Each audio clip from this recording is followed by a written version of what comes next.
afternoon. Can I start the agenda review session of the meeting? We have ordinances on second reading. Ordinance 081301 is an ordinance to amend and supplement the revised general ordinances of the city of New Brunswick, chapter 10, vehicles and traffic, adding 2 handicap parking zones, 69 Gilbert Street and 184 Fulton Street, and adding 1 handicap space at 15 Quentin Ave. We have ordinance 0812, which is an ordinance to amend and supplement the revised general ordinances of the city of New Brunswick, chapter 10, vehicles and traffic, time limit parking. Mr. Shani, we do this, should we do the motion now? No, at the regular meeting, but if it's the council's inclination to carry it, then that's what will happen at that time. Okay. Resolutions. Resolution 081345, approve agenda amendments. Resolution 346, approve payroll 8313 to 81613. Resolution 347, authorize people for renewing tax sale certificates. Resolution 348, set hearing date for Christian waiver request for Tap Masters LLC, a New Jersey Limited Liability Company trading as World of Beers and trading as The Counter. Date September 3rd, 2013. Resolution 349, it's a resolution authorizing the refund of construction permit fee for Kathleen Sheridan Johannes. Amount $280. The reason is the project was canceled. Resolution 350, approve request for street closing requested by the Brunswick Recreation and New Brunswick Tomorrow. The location is a 3.4-mile section of New Brunswick streets. Will be closed to encourage residents to walk, run, skate, or ride bikes in city streets for cyclovia on Sunday, October 6, 2013, from 9 a.m. to 4 p.m. Police extra duty required. Resolution 341 is a resolution to approve request for street closing requested by our neighbor on Farmer Church. The location is beginning at 75 Morris, traveling on George Street, Livingston Avenue, Welcome Street, Joyce Kilmer Avenue, Townsend Street, Livingston Avenue, and ending at 75 Morris. This is for religious procession of Lord of the Miracles from Peru on Sunday, November 3rd, 2013, from 1 p.m. to 8 p.m. Police extra duty required. Resolution 352, approve request for street closing requested by Everhard Wonderful. Location is starting at New Street in the rear of the Hildred, right on Livingston Avenue around the front of the Hildred for Barat, a religious ceremony for a wedding with procession with a horse led by a drummer on Saturday, October 12, 2013, from 1:15 p.m. to 2:15, police extra duty required. Resolution 353, approve amendment of resolution 021332. The reason is change of location for September 14, 2013 event.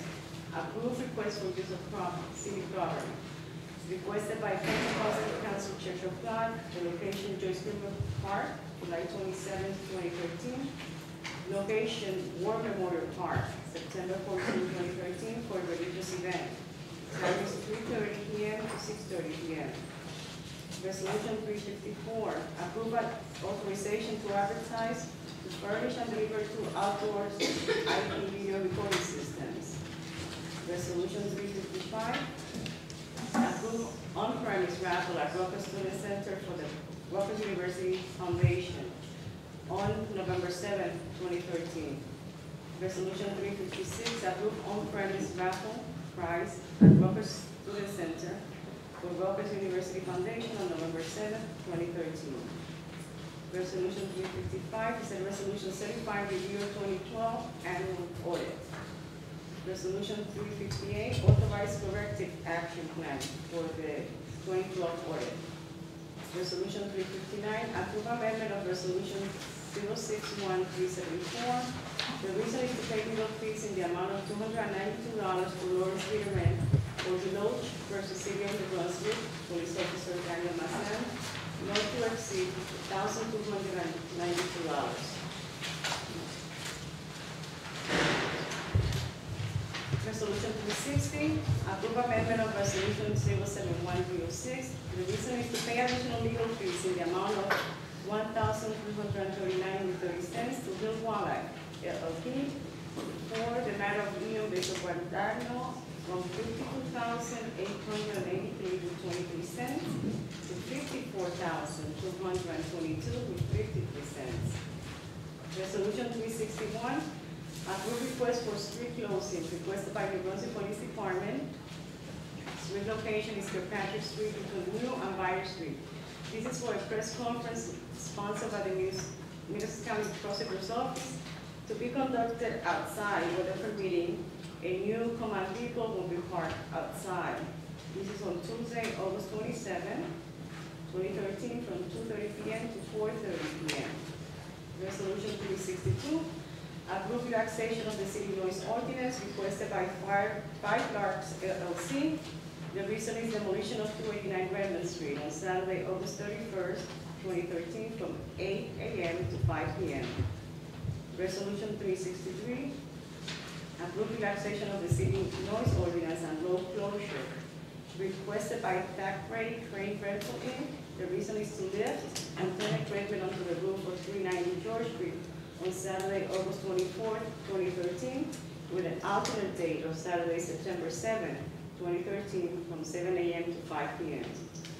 Resolution 364, approve award of contract with McDonald's for professional engineering services for relocation of two 20-inch water mains at the intersection of Route 1 and Route 18, not to exceed $40,200. These are fair and open.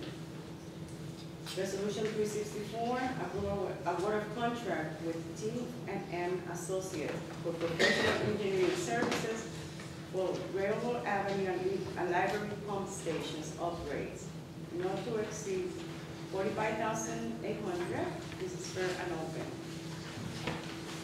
Resolution 366, approve amendment of Resolution 071315, change order number 3 to Tecton Development Corporation from Remsen Avenue Fire Museum and Community Center.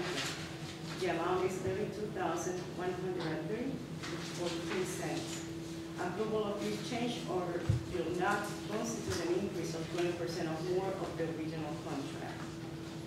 Resolution 367, approve award of contract with HMR Architects, PA, for architectural services for the Henry Guest House and Bungalow Mansion, not to exceed $21,200, fair and open. Resolution 368, approve Chapter 159 budget insertion, State of New Jersey Department of Agriculture for 2013 Summer Food Service Program. The amount is $179,466 with 85 cents. Resolution 369, approve Chapter 159 budget insertion, State of New Jersey Department of Transportation for the fiscal year 2013 Highway Safety Program Fund, Safe Corridors Act. Amount is $18,503 with 54. Resolution 370, approve Chapter 159 budget insertion, State of New Jersey for 2013 dry silver or get pullover. Amount is $4,200. Resolution 371, approve Chapter 159 budget insertion, State of New Jersey for fiscal year 2014 New Brunswick Pedestrian Safety Grant. The amount is $15,000. Resolution 372, approve Chapter 159 budget insertion, Middlesex County Office of Human Services. This is for Title V delinquency prevention, and the amount is $32,020. Resolution 373, approve 2013-2014 final consolidated action plan for CDBG and home funding. CDBG 2013-2014 allocation is $784,264. Home is for 2013-2014 allocation is $215,211. Resolution 374, approve amendment of Resolution 051332, change order number 1 with Topline Construction Company for Polish Avenue roadway improvement. The amount is $975. Approval of this change order will not constitute an increase of 20% or more of the original contract. Resolution 355, authorized purchase by water utility distribution division under state contract A-83577 from DFFLM LLC doing business as Ditchman's Flemington 4 Lincoln for one 2014 Ford pickup truck, not to exceed $20,198. Resolution 366, approve on premise raffle 50/50 at the Heritage for New Jersey Foundation for Aging on November 24th, 2013. Resolution 367,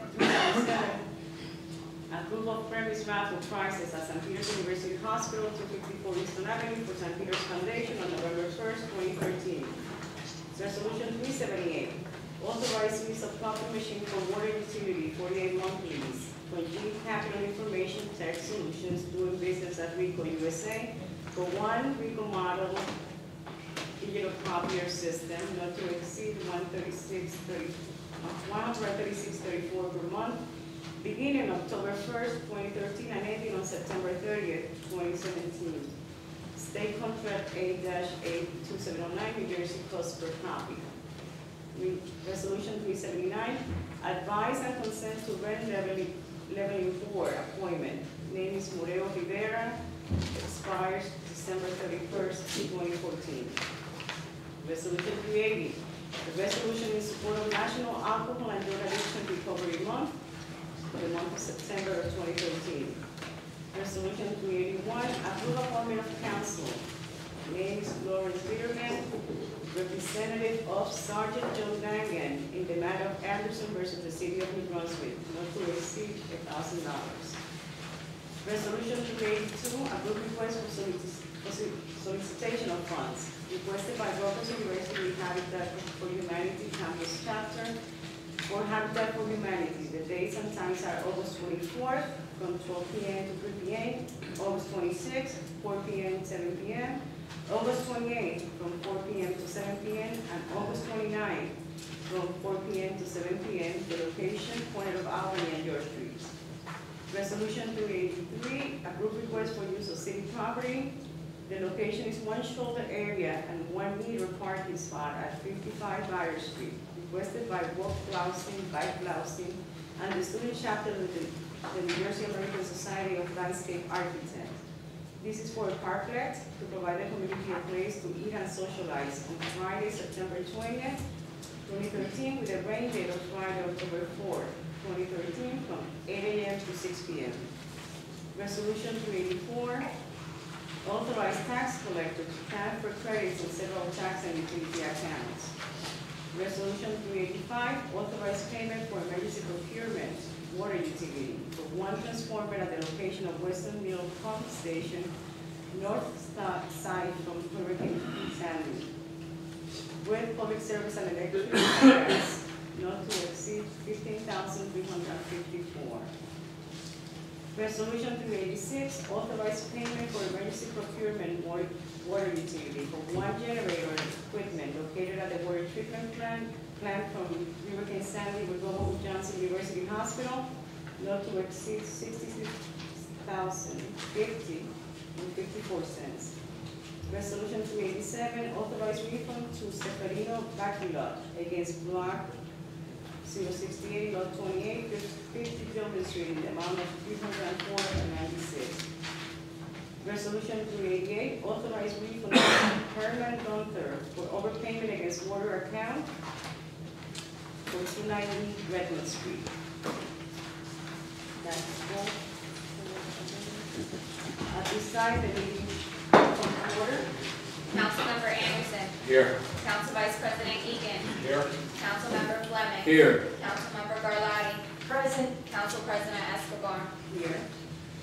Please be advised that the notice requirements of the Open Public Meeting Act must be complied with and satisfied in that the annual notice, which gave sufficient notice of the time and place and conduct of all public meetings of the Municipal Council of the City of New Brunswick, has been filed with the City Clerk, has been placed on an appropriate bulletin board in the lobby of City Hall, New Brunswick, New Jersey, and has been transmitted to the official newspaper for the City of New Brunswick, namely the News Tribune. I pledge allegiance to the flag of the United States of America and to the republic for which it stands, one nation, under God, indivisible, with liberty and justice for all. Please, let's pause for a moment to honor those American and Afghans who have lost their lives in the war in Afghanistan.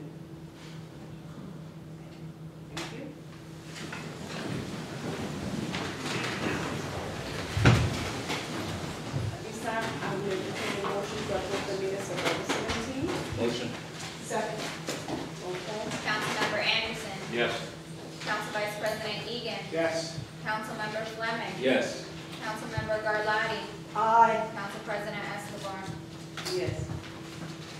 We're going on ordinances on second reading. We have, the first one is ordinance 081-301, which is an ordinance to amend and supplement the revised general ordinances of the city of New Brunswick, chapter 10, vehicles and traffic, adding 2 handicap parking zones, 69 Gilden Street and 184 Fulton Street, and adding 1 handicap parking space at 15 Clinton Avenue.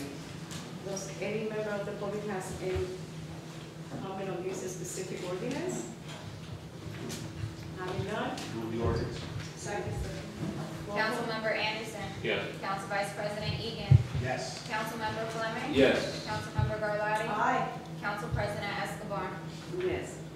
Ordinance 081-302, at this time, we would like to carry this ordinance for the meeting for September 3rd. Entertain a motion. Motion to carry this to September Second. 6:30. 6 at 6:30. This is September. Councilmember Anderson. Yes.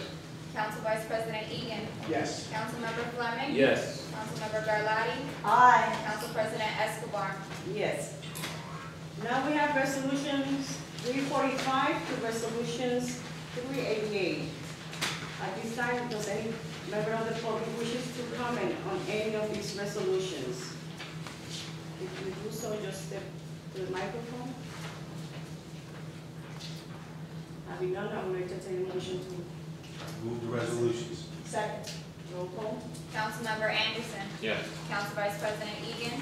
Yes. Councilmember Fleming. Yes. Councilmember Garlotti. Aye. Council President Escobar. Yes. Before we start with the public portion of the meeting, does any member of the council wish to address the public meeting? Okay, at this time, we're going to start with the public portion of the meeting. I will ask you, as I always do in every meeting, to remember, turn off your phones, and please come up to the mic, state your name and your address, and we're ready. Are you ready? Great. Thank you. My name is Jim Walsh. I live at 76 Main Street, Ward 4, District 4. I'm also the State Director for Food and Water Watch. Our office is down the street at 100 Bayard Street. First, I would like to, I guess, start by thanking the Council for your 2011 action to call for a state and national ban on fracking, which is really showing tremendous leadership. It's really something that this town has been at the forefront of taking action to protect our drinking water. And a couple weeks ago, I addressed you, and I'm here tonight to urge you to support a resolution that will hopefully be coming in front of the council in the near future. About 500 New Brunswick residents, as you may be aware, signed a petition supporting a ban on fracking in the city of New Brunswick and putting that question on the ballot. As members of the New Brunswick Council, you all have the ability to join together with these residents and again, show New Brunswick's leadership in protecting drinking water and public health. I don't want to take your time because I want to continue to maintain Councilman Egan's support for brevity, which I know he is a big fan of.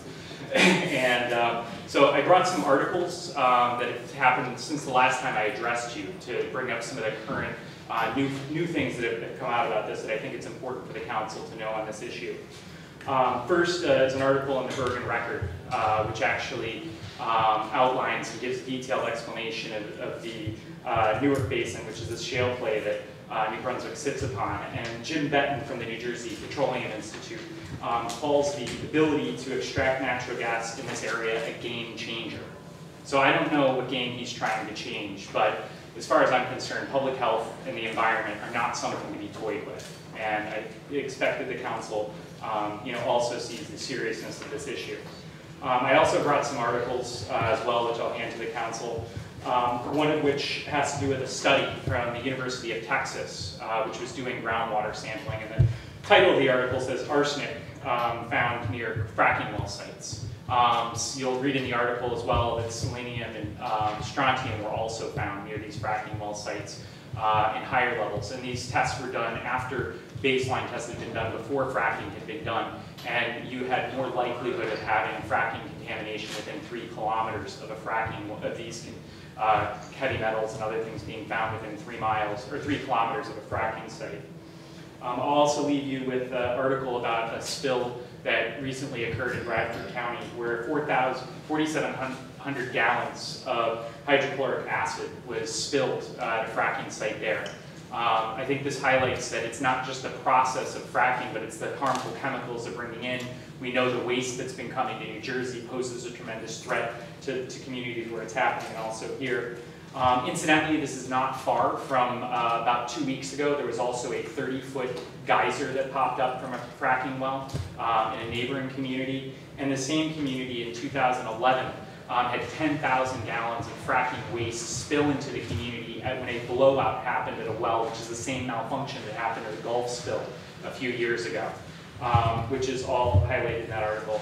And also talking about something that is related to the fracking process, but not directly related to water contamination, is an article that highlights the drought that's going on in Texas and how water right now is, the fracking industry is continuing to use copious amounts of water, anywhere between 3 and 7 million gallons of water for every well is being fracked at the time where communities' wells are drying out, farmers are having trouble actually getting access to water. And so these are all things that I would like the council to consider along with the broad support that we've seen for this issue. So I'll hand these articles off. Just hand those. Thank you.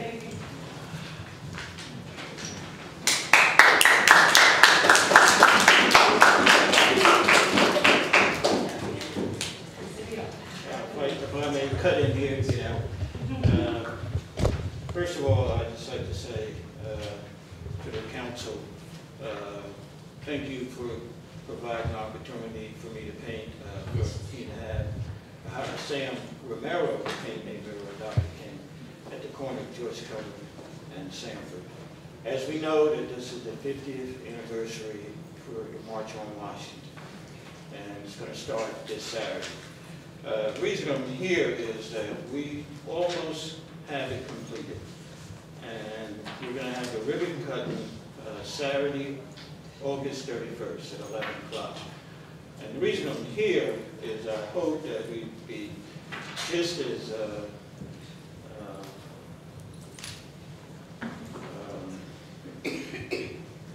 respectful enough that you allow the mirror to be painted, that you allow us to have a ceremonial march from Baldwin and George Cummer to Sanford and George Cummer. It's only 4 blocks up in the street. You know, I've done this when I was working as a cop, I understand. I've done it for people who I don't even know. And for this particular, it's not a protest march, it's just a ceremonial march. Drill team, we'll have a certain amount of people in uniform along with other people, no more than about 30 or 40 people, march from Baldwin and George Cummer to Sanford and George Cummer, just to cut the ribbon so the community can enjoy the mural. Now, just let me say this, since I've been there, and this has been an 8-month process, 8 months to get this done.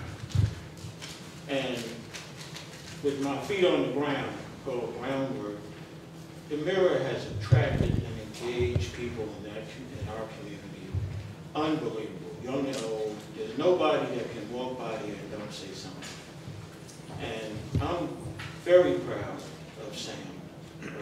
I think he's the best artist in the world. And it'd be a shame for him not to make it as far as he can make it. And we in New Brunswick should be proud of him and make sure that we push him out there, because we haven't seen his best work yet. And as far as Dr. King, you mix in Dr. King, the peacemaker, him and his wife, he told the families, speaks for itself for everybody.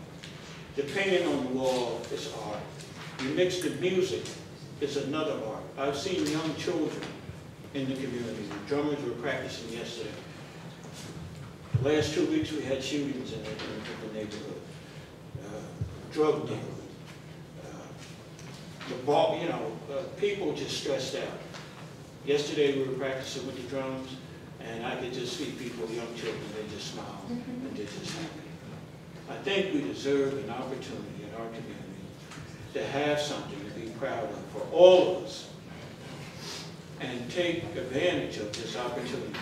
Might not be much, but take advantage of this opportunity to maybe turn over a new feeling in our community that we can be proud of. Because I know the young people and the people in the community is very proud of it, and they express it every day. I'd like to thank Council Galati for coming over just to express. From the beginning, she was there. And I threw it to her, I said, well, what do you think? She said, okay, try it, go for it. And she came last week and expressed her, to Sam, her respect, and got out of her car, and just a beautiful thing. I'd also like to thank the council, and I'd like to thank you also, Council President, for taking leadership. Now, I know I'm going to need help with this. I know you're going to come up with all types of problems that we can't do this. Okay, you have my phone number. I'm telling you we can do it. We must do it. And I'm going to go home, and I'm going to expect for my phone to ring. Russ, you know the number. We can put this package together so we can have something to begin. We can learn something, and I've learned something in the last 8 months. And it's always best to try to work with people. I know it was tough on Glenn, but Glenn, here's the finished product. It's packed. I just want to say, Mr. Mayor, that I'm a big proponent of doing things in the community. And we also, we have done it for many years. I have done it for many years with kids, and I do know the impact that it does in the community, especially when the community gets involved in doing the process. And I've been seeing the mural go up, and, when I pass by, so at least I thank you for it, because I really do that. I think that's the way we change communities, engaging the kids into something productive. So I thank you for that. In terms of the march, or the walk, did you put something up? Did you write it down?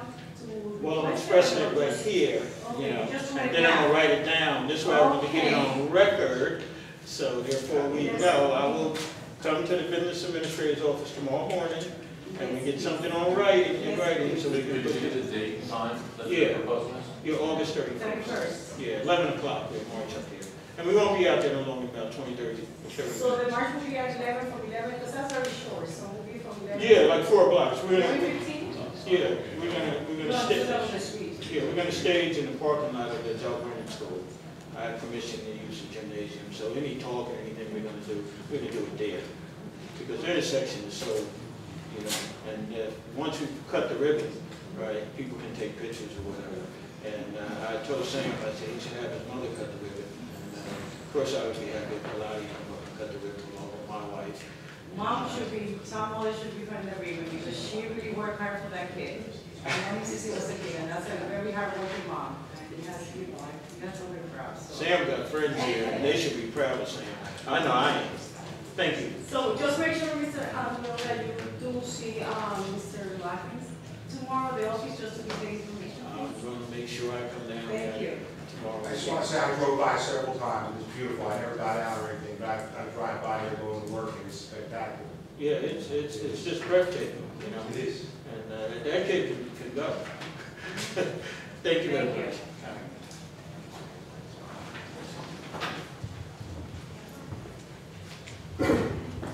My name is Peter Montague. I live at 153 Nickel Avenue in New Brunswick. Thanks for the opportunity to speak. I wanted to re-emphasize the importance of the issue that Jim Walsh spoke to you about. The fracking industry is poorly regulated. Congress, in its wisdom, exempted the fracking industry from the Clean Air Act and from the Clean Water Act. So the federal environmental rules do not apply to this industry. Congress has basically said local government will be responsible for controlling the behavior of this industry. Now, when this industry started, you might argue that it had lots of money and could afford to pay attention to detail. But there's now so much fracking going on and so much gas being produced that the price of natural gas has gone through the cellar.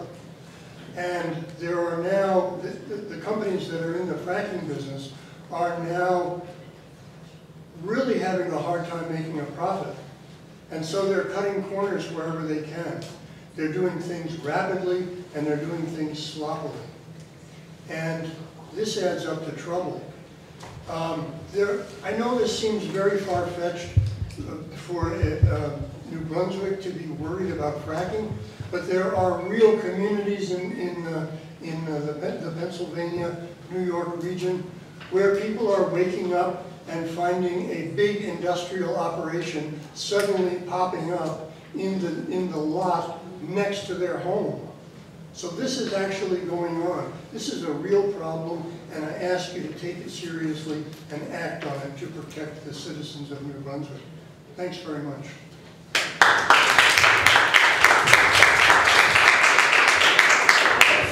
just want to add before we continue that I know that there is a lot of passion about, banning fracking and all of that, and we have heard a lot of in previous weeks of testimonies of citizens coming up, and we even though you might not feel it, but we're taking this very seriously. We are reading everything that you send us, and that's why we did the resolution. That doesn't mean that in the future we will change, but so you know that we have all the information. When you come up here, we already have heard all of that testimony that you have even in the past.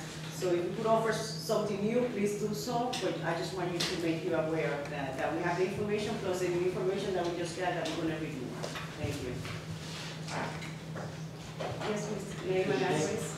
Good evening, members of the council. Kind of hard to tell. I hear you. Okay, good. Charles Prattville, 88 Plum Street, New Brunswick. I have several non-fracking related things I'd like to speak about. I do support the initiative, though.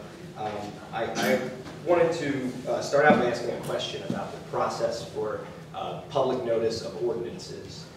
What is required of the city to notify the public before it passes ordinances like it did tonight? Mr. Shannon. Published in the newspaper twice, the last of which is no sooner than 7 days before the return date, which would be the date that it's on public hearing. Is there a requirement for it to be posted in City Hall as well? I believe it is also posted in City Hall. I believe that's done as a courtesy as opposed to a requirement under the statute. The statute requires publication in the local newspaper. I understand. So can I ask what the second ordinance that was adopted on second reading today, 081302, what that does? We did not adopt that. Oh, it's being held? Yeah, it's being carried on to the next council meeting on September 3rd. At 6:30, which changes the time of the council meetings on that day, so it's carried there. Terrific. And what does the ordinance do? What would it change? That one, It proposes to change rates on a number of meters on key streets as recommended by the parking authority. So in every case, it's increasing the rate to park at a meter in New Brunswick. Correct. In some cases, it is extending the length of time for your basic fare, but in most cases, it's increasing the fare by 25 cents an hour, I believe, to help them with the new technology they're bringing to many of the meters where you can pay by phone or credit card, and they're looking for some assistance in that area. Of course. All right. Well, thank you very much. I did want to ask a couple of questions about legal matters. There were payments were approved to attorneys for the Deloach matter and also Eon v. Guadagno. I wanted to ask why, I know I've asked before, but the number keeps climbing. It's $54,000 for the Eon case, whereas it's like only $1,200 for the representation of Officer Maison. Can somebody indicate why the city's spending so much money on this one case in particular? Mr. Egan would like to know that answer. You vote. I could address, I'm not personally involved in either of these cases, but I can tell you that the Eon case, the reason the number is so high is because we are a defendant in that case, and we're defending it on behalf of the city and the city clerk. The longer the plaintiff pursues it, the more we incur legal fees. As far as the Deloach matter, I understand that matter is just in the initial stages of that particular matter, and I suspect those fees may go up over time. Thank you. Mr. Kern? I noticed that the finance staff is no longer here. I'm sorry, I should have addressed it earlier, but the audit, was there anything important that came out of the 2012 audit? We did very good. Good to hear. Yeah, we did very good. We had four repeat findings, which I think were generally minor in nature. You'll find them at the back of the book. We were considered a low-risk auditee. We had no material deficiencies in any of our records or processes, so I thought it was a very good audit for us. Thank you. I wanted to ask about Resolution 18, is demolition of 289 Redmond Street. Why is the building there being demolished? It's my understanding that that building is being demolished as a result of an order of the Division of Inspections due to unsafe structure. And apparently, access to the building is, for demolition purposes, has to be through a parking lot, which is not being used on the weekends, where they had to ask permission of the property owner. Therefore, they sought the relaxation of the noise ordinance to accomplish that on the weekends. So that space is going to stay remain empty, or they will plan, the lawyers planning to? I don't know what they're going to do with the property once the property is demolished. Right, and then one final question on the resolutions was sorry, I guess I'll just ask next time. But I did want to bring up an issue that I brought up repeatedly, the Emergency Management Council. I knew you were going to tell me. I had to, yeah, I sent you an email this morning. Did you get my email? Yes, sir. Okay, so you directed me to ask the clerk's office about upcoming meetings of the Emergency Management Council, and I thank the clerk's office for getting back to me. They said there is no record of a schedule of upcoming Emergency Management Council meetings. They did meet during the hurricane every day, but those meetings, even if they were technically open to the public, no one was told about them. There was no advertisement, there was no knowledge. So, Well, at this point, Mr. Carroll, what I asked, and I'm waiting for an answer because we couldn't get it today. Hopefully by the September 3rd meeting, we will have it. We are contacting BCA. I want to make sure that why is it that there's a requirement that we have the meetings. That I just want information to see whether we're in compliance or not. And once that's done, I will give you the information that you need. Okay? thank you very much. I'm also concerned about the city being in compliance with the state laws. That's where I'm taking right now. More so, I'm concerned about being able to personally make a contribution to the emergency management policies of the city. In good faith, I've tried to attend these meetings, I've tried to be a part of it, but as we've learned, the commission's not as functional as maybe we would like to believe. So I'm hoping that... Just give me that opportunity to get the information. I asked Mr. Machera to... I would beg to differ. The committee is extremely functional. Yeah, I'm just saying about the but it does, because he worked for Sandy and he had worked in the past, and you know that we have Sure, that. So sure. they do, and they have other activities going on throughout the year. I just want to make sure that we're in compliance with the legislation with DCA, what is required of us, so we can put all this to rest. Certainly, and I think that there's obviously a reason that the clerk's office keeps minutes of the council meetings. There's a reason that zoning and planning board meetings are recorded and minutes are kept of those. And the Emergency Management Council should keep records. As I said in my email this morning, there are no documents of those meetings. So. That's what I want to make sure that we are required to.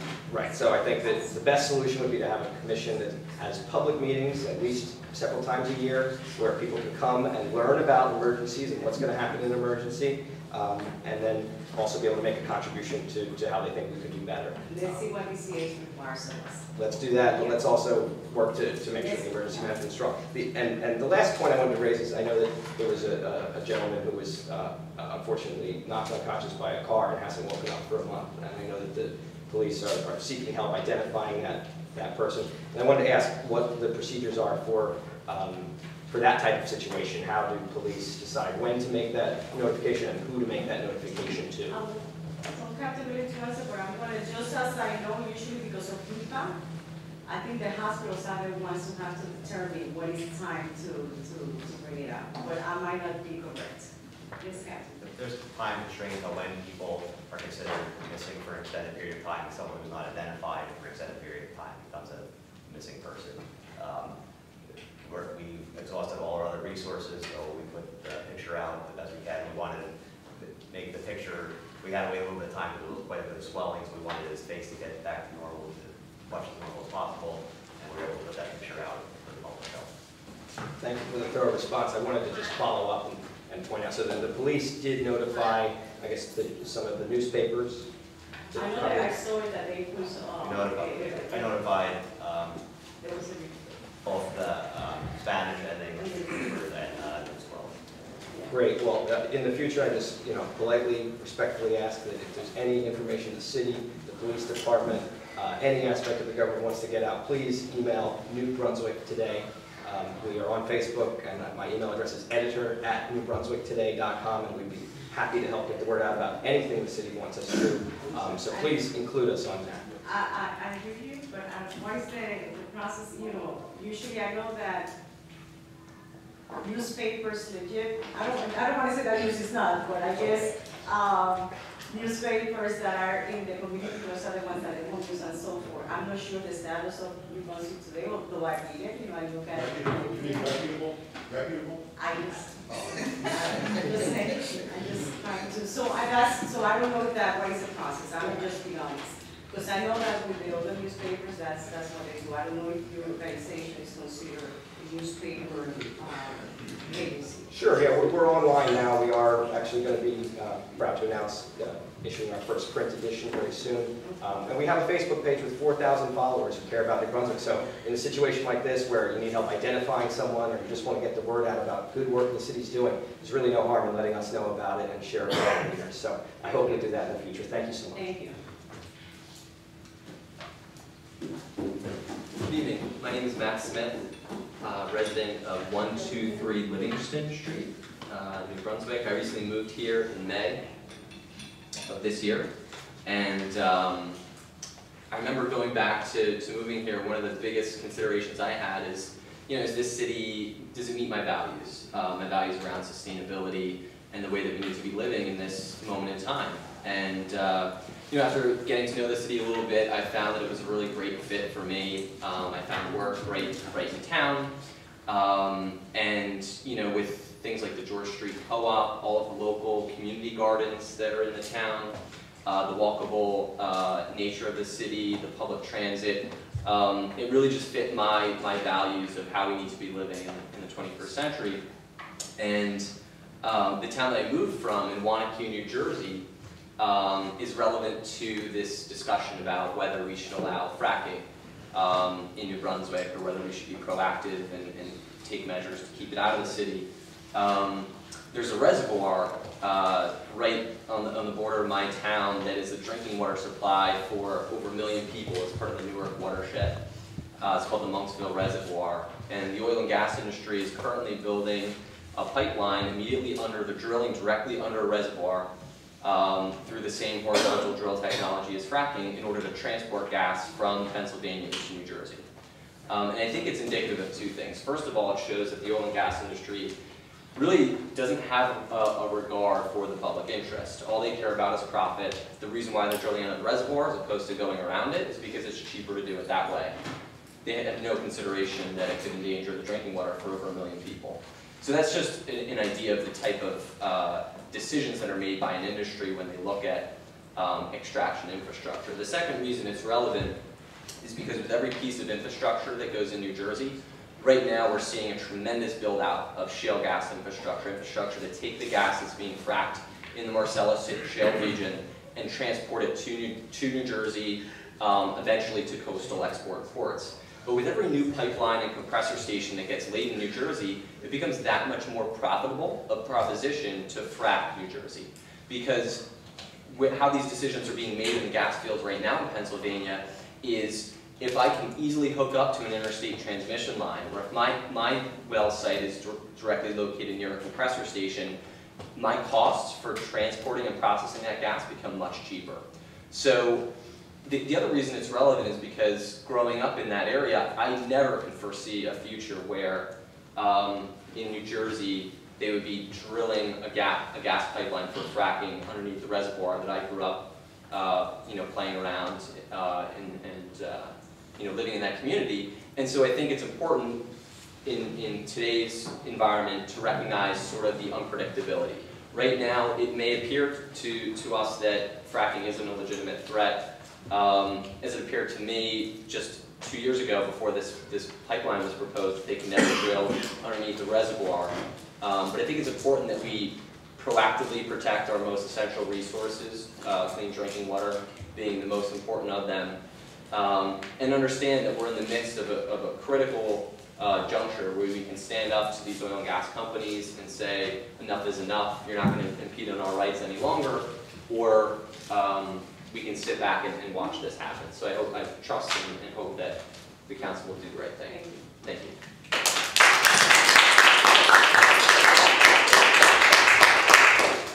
Hi, thank you for being here tonight. My name is Lauren Petrie. I live at 124 Bayard Street. I've been coming to the council meetings now for a couple of months, and I know that the council has been bombarded with ample facts, scientific and otherwise, against hydrofracking. I know that you don't need the redundancy. I've been talking about the environmental and public health impacts. You've been presented with the information. I read the news, and coincidentally this morning I was reading an article about how hydrofracking actually makes it nearly impossible for homeowners to mortgage or insure or refinance their homes because banks don't want to lend money to a home that's now an industrial site. So there's also an economic component to this. So given the evidence against hydrofracking that the council's been presented with, as a voter, I know that the council was first presented with the ordinance back in April, so you've been presented with 4 months worth of information. I'm just curious, what's the holdup on passing an ordinance? There's no holdup. We passed a resolution banning fracking until there's a more study done for the UTEP and the rest. So it's not that we didn't say no. We did pass one. It's just that you guys want an ordinance, and we just passed a resolution. Right, so what would be the harm in passing an ordinance to ban hydrofracking until it's proven safe? What's the harm in taking that extra measure of protection that we've banned it in the state, right? Is what we worked for, to ban hydrofracking in New Jersey. So why wouldn't we want to protect our small community of 50,000 people just the same? 55. Same here? At this time, that's what the council decided to do. But it's still at this time. That's what we decided to support the resolution at that point. Okay, I'm just. But I thank you. Thank you for coming.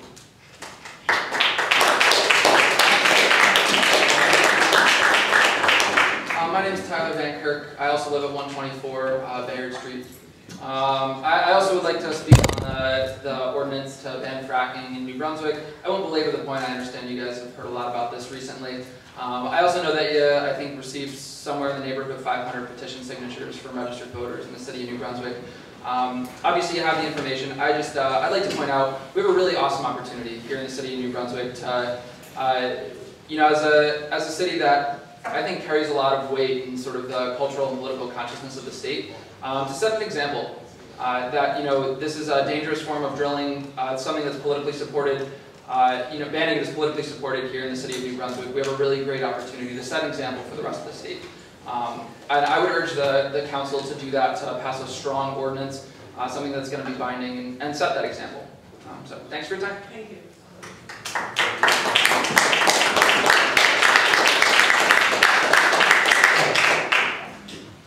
Mel Pittman, 291 Sing Street, New Brunswick, New Jersey. I first want to commend James Hill also for the Mirror Scenic. It's an excellent exhibit. And also, being at the time of the 50th anniversary of the March on Washington, I think that mural is significant in our community. And I also was privileged to have liberty to have a bus going from New Brunswick to Washington, D.C., taking community members to the actual March on Washington Saturday. And I think we'll have an excellent time. And I think it's going to be a great experience. I want the community members to come back with a sense of purpose, a sense of involvement. And sometimes you can't get it in actual community sense. Sometimes you got to go outside and get inspiration. So I think it'll be a beautiful trip. I also want to comment on the milestone we covered. The milestone we came about last Thursday before last, August 8th. where Governor Christie declared violence a public health crisis. That's major, you know. I mean, to me, it's just as important as fracking because now you can approach violence at a different angle. Now we look at violence as a sickness. Last week has been, you know, a very interesting week. You know, he declared violence a public health crisis, which we could look at it different. We can now get help opposed to someone committing a violent act. You know, that it's a sickness. It's a sickness to probably going to take a gun and shoot someone or, you know, take your fist and punch a significant other in the face. So now we're looking at it at a different angle. So I think that that's important. I think the city of New Brunswick get involved with that and look more into it, dissect the bill as much as possible, because I came here a year ago, you know, encouraging the city of New Brunswick to get involved with declaring violence a public health crisis. Then I also went to the county freeholders a year ago, declaring violence a public health crisis. So Governor Christie's a year behind me, but still, progress is progress. You know? So I think that we should definitely look into getting involved in that. Also, there was talk about talking to government about the unfair drug laws and the unfair treatment that the war on drugs inflicted on African Americans. And that's important for New Brunswick to get involved in because unfortunately, New Brunswick is a victim of the unfair treatment. Now we have the city, the country, saying that the war on drugs was a mistake. It was a mistake, you know, and when you look into it, you know, Nixon created the war in the early 80s before the actual drug epidemic actually hit, 85, 86. So, you know, they're looking into that and they're saying that the war on drugs was a big mistake. I think the city of New Brunswick should get involved in looking into that too, because a lot of African Americans have been incarcerated. And if this war was a fictitious war, if this war was unjust and specifically designed to incarcerate African Americans, I think we should start repairing the damage today. I think we should definitely look into them looking into this war on drugs because we're also victims of it, you know. And, you know, New Brunswick has hired a lieutenant by the name of Paul Schuster who will, me personally, lock every African American he can get his hands on. I know that personally. So okay. I just wanted, and you're right to understand, I was encouraged, I was reading something about Attorney General Holder, who's looking into the different things that, and I hope that they do continue, that's the federal level.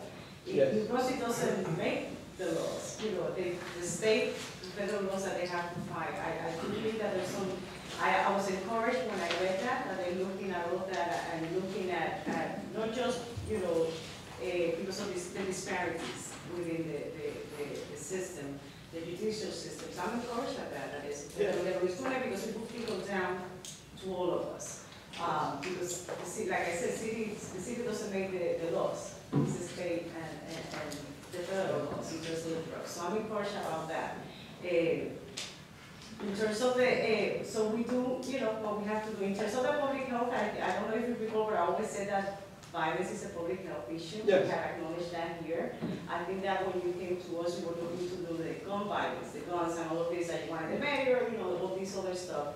But I do believe, and I always said that violence is a public health issue. I think that's, you know, whoever doesn't think that way is not living the reality of life. So I just wanted to make clear that, you know, that we have said that also here, that it is. So hopefully, that's why there's several programs going on in the community, especially with children and youth, to make sure that that doesn't continue to do so. At the same thing happening all the time, like domestic violence and other stuff. So I just wanted to clarify that. no, I mean, these are two serious issues. And, you know, as far as drugs, you know, like I said, you know, majority of people that are arrested for drug offense are African Americans. But the majority of people that are using drugs aren't African Americans. So it does affect us all, you know. Yeah, you know. So you know, there's studies showing that there's more drugs in suburban communities than there are drug use in suburban communities than there are urban communities. So you know, the war on drugs hit the urban area, but never trickled into the soldiers. Never went into the suburbs. So that's an issue that we should all. So I'm encouraged to see what happens. You know, the attorney holder, all the changes that they're trying to put more money into prevention and prevention. Okay. And also, I was kind of disturbed, you know, reading this information about Robert Tierney. Richard Rowe. Richard Rowe. You know, I just read that he had 2 years probation for throwing 81 civil complaints away in the trash, and also is he still going to receive his pension with his punishment? I don't know if Mr. Shannon will come and talk about that. I don't. No, that's not for us to decide, That's that's the the prosecution pension system. side, and the Yeah, pension that's system. the pension system. And I know that in terms of the probation, that's the prosecutor's office, whatever that he was in handling that. I know the prosecutor handled it, but And the new one. what's your opinion on that type of sentencing? Well, I don't have, my opinion, my personal opinion doesn't matter because this is what the law says and this is what, whether I agree with it or not, it's not, I have to follow the law like everybody else, and whatever decision they have made, I have to, go for it, because that's not my job to decide whether it's right or wrong. I don't agree. I wasn't part of it. I don't agree. Because when it initially happened, you had a lot of you, several of you guys voiced your opinions, and this was the guy that you would mention. You would say, hey, we, filed charges against Richard Rowe. So now that he gets a slap on the pinky, no one has an opinion. You remember when I said changes? Okay. We have a new prosecutor, and he was the one who came, that's part of it. I don't know. And the pension, like I say, it's the pension fund, so we don't have anything to do with that. Okay, I'll look into it. But when you think a heinous crime like that deserves more, you may look at it as, I'm looking at it like this. What would stop that, a punishment like that, what would that stop internal affairs, how could that stop internal affairs from doing the exact same thing? How could that possibly stop the internal affair that we have now that's supposed to be new and improved, and we made all these changes, now we got, if you put a complaint, it goes to the prosecutors, all these changes, but still the person that conducted this act only got 2 years probation for destroying, you gotta think 81 people. If I fear a police officer and I have the courage to go downtown and sign a complaint, and it got tossed in the trash, and the person that tossed that complaint in the trash, a high-ranking law enforcement agent, only gets 2 years probation, is insane. And that takes away the trust from the community. And you can see that aspect just recently, a few days ago. 2 police officers got assaulted on the streets of New Brunswick. They said there were 50 people present. So in the day of technology, if you got 50 people, you had 50 camera phones. And if you got 50 camera phones while the incident is taking place, people record. And you have to have the police director go to the media and beg people to bring forth any footage that they recorded and no one stepped forward. That's saying something about the police and the community relationship. I've been arrested for stepping on the street. And before I got to the police station, that footage of me stepping on the street was on YouTube before I got to the police station. So there's a discommunication, there's a big problem, there's a major trust that we haven't bonded together yet. Out of all we've been through in this community in New Brunswick, we still have a trust issue for 50 people not to, if they were, and these are the people that serve the community. They protect the community, and for 50 people to not one person want to give footage of an incident that took place in their benefit, is sad. I would feel if I was a law enforcement agent that protected the community and served the community, if I was one of those officers, I would feel betrayed. I would feel insulted that no one is going to bring that evidence forth so the person can get properly prosecuted. So my thing is this: we need to look more into the gap within the community because it's getting dangerous. Giving people like Richard Rowe a slap on the pinky, it just increases the problem. We can say, and I don't know, I've been coming to council for how long? I've been addressing certain issues how long? How long have they been getting ignored? How long have they been getting, I come here with this, listen, half the meeting, I let you guys go through the resolution and spend the money the way you spend. I don't even open my mouth. I take them home and I look at, trust me, I look at what's going on. I look at where the spending is going. I don't let you guys have that. Because that's money. And if a person focuses on money before they focus on human beings, you're just a diseased person. I decided to come in here and focus on the human beings. But at some point, I'm going to start getting into the money. And then I'm going to start aggravating you in that sense. So what I'm saying is address the issues dealing with the public to make it safer, make it a real better community, so I can go on to allow you guys to spend the money the way you would like to. Thank you. I just want to say that it doesn't bother me you come in here, so you are resident just like anybody else. And I just want to just add that, I don't think that the police director was begging. He was just saying, you know, in the press release that anybody who had information, so I don't think that's big. That's part of. Did anyone come forward? I'm just saying, I'm not gonna have it, but I let you talk. I'm just saying that it wasn't, so you guys know begging, that's asking for information. So I just wanted to clarify that, but thank you, Mr. Friedman, for your statements. If there's any help. If there's any help they need to give us community activists to try to get those people to those cameras and the films or something to hand those in, obviously we would appreciate that. Well, if I tell someone if they don't have any faith in the police system, period, then Okay, but if you can try, that's what we ask. if I had the footage, I would get it. If I was Appreciate that. no problem. And I think also too, obviously, we have court systems that we don't have control over, and we don't have control over the penalty phase that they do. So whether we like it or not, that's a part of life. And that's what we have to do, and that's where we have to accept what's there, or try to change it in the future. Yeah, I'm just asking when we move forward. Just that remember to just keep, Mr. Freeman, if you could just stay here and be in the microphone so that we can continue the dialogue. I think it's, I know you guys don't have control over the sentence, but what I'm saying is, when we're moving forward, we don't want to feel, I don't want to make any other officer feel like if he do that, if he conduct that same type of act, that it'll be a slap on the wrist for him too. Okay, this one guy, we can't change that. The past is the past. But moving forward, we should look into getting more strict penalties for acts anywhere similar to this, anywhere in the ballpark. Officers should do some hard jail time. That's all that I'm saying. Absolutely, especially if the police is the one reporting it, like it happened in this case. So that's something that the police maybe should start looking into. Because they're the ones who reported this sergeant doing what they really did. So, thank you, Mr. Chief.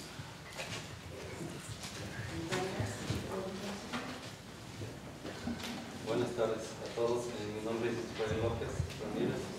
Estoy aquí para mi dirección es 8 de la North College, aquí en New Brunswick. So, good afternoon. My name is Israel Lopez. ¿Cuál es la dirección? 8 North College. 80 North Talmadge. Estoy aquí para contarle un problema que tuve en mi trabajo. I'm here to tell you about a problem that I had in my work. Por reclamar mi salario. Fui despedido. This is about reclaiming my salary, my wage. I was fired. Fui despedido y estuve viviendo en la misma, en una casa del mismo dueño que yo pagaba. I was fired and I was living in an apartment that was from the same owner as the business. Yo pagaba todos los servicios y me dijo que nada más me iba a llamar un taxi y que yo me fuera a donde sea con mi esposa embarazada. And I was paying rent and all the utilities, and the employer got mad, told me he needed to leave, and was going to call me a taxi. I had to get out, and I had my pregnant wife at the time. Y realmente pues yo ya había pagado mi renta, ¿verdad? Y tuve que esperar solo una semana y yo tuve que buscar otro lugar para vivir porque realmente pues no quería más problemas porque realmente ya no me querían ahí. And so I was paying all my rent on time, and I was just given short notice and had to go, and I didn't want to go. El salario pues no me pagaban y yo trabajaba muchas horas a la semana. And so my final salary was not being paid. I was working many hours a week. Sí, y entonces ese fue el problema y realmente yo pienso que le afecta, pues nos afecta creo que a todos, ¿verdad? Y principalmente a los dueños de negocios también que pues no todos son malos, ¿verdad? So I think that the wage theft affects a lot of people, affects the whole community, including business owners, because not all of them are bad ones.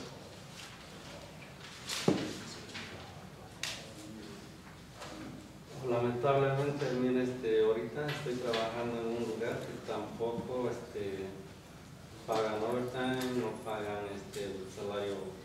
Yo pienso que lo correcto, porque ahorita estoy trabajando igual, todos trabajamos, somos como 8 personas que trabajamos ahí.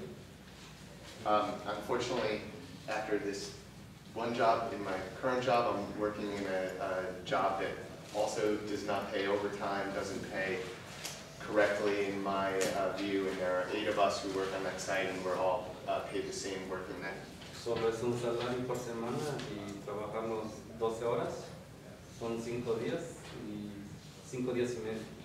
And it's a weekly salary. It doesn't matter if we work 12 hours, 5 days, 5.5 days.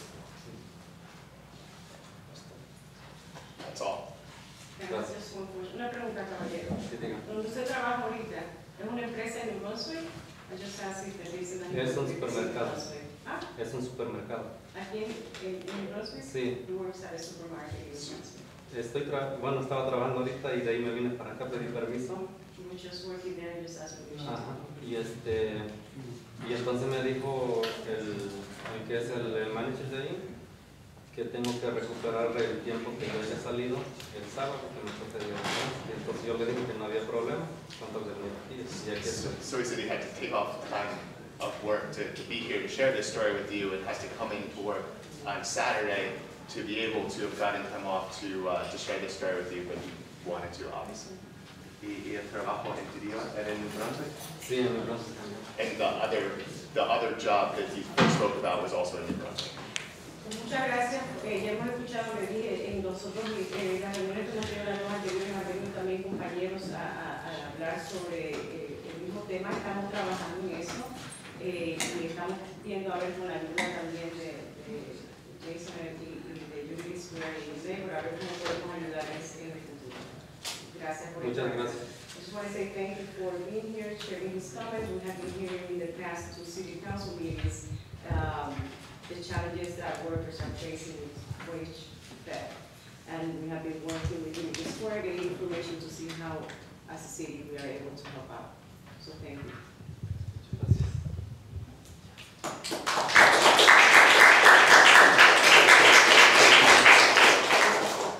I guess if the public comments over, we'll have 2 unusual announcements, but we'll make them anyway. Multiple coyote sightings in Buckley Park today. That went out on Nixle. Those who live in the area, walk their animals, run themselves, ought to take caution. They're also seen in Milltown also. I